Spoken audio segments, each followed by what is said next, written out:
இந்த இடம் தான் தெரியலீங்க இடம். மனசை தேத்திக்கங்க, பயந்துறாதீங்க. நான் பயப்படல, நீ தைரியமா சொல்லு. என்னடா கரடி கக்கூஸ் போன மாதிரி ஒரு சவுண்ட்? புலி சத்தம். நீதான் கோத்தா வயித்து கூட்டிருந்தியா, உனக்கு எப்படி சத்தம் கேட்டது? எங்க ஆத்தா சொல்லிச்சுல. கோத்தா ஒண்ணு விடாம சொல்லிட்டாளா? புலி பக்கத்துல வந்துச்சு. எங்க அப்பா புலிய பாக்குறாரு, துப்பாக்கியும் பாக்குறாரு, எங்க ஆத்தாவையும் பாக்குறாரு. எந்த பக்கம் ஓடலான்னா? இல்ல,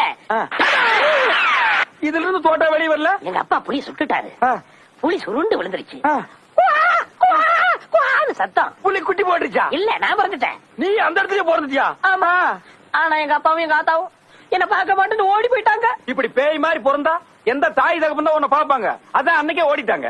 அதுல சித்தப்பு ஒரே கூடி நின்னு அதிசயமா என்ன வேடிக்கை பார்த்தாங்க. பின்ன பார்க்க மாட்டாங்க? இப்படி ஒரு சரியம் பிறந்துருச்சே, இது எப்படி சாகடிக்கலாம்னு பாத்துருப்பாங்க. இந்த இடத்துலதான் புலிக்கும் எனக்கு சென்டிமெண்ட் வந்துச்சு. புலி எனக்கு பால் கொடுத்துச்சு.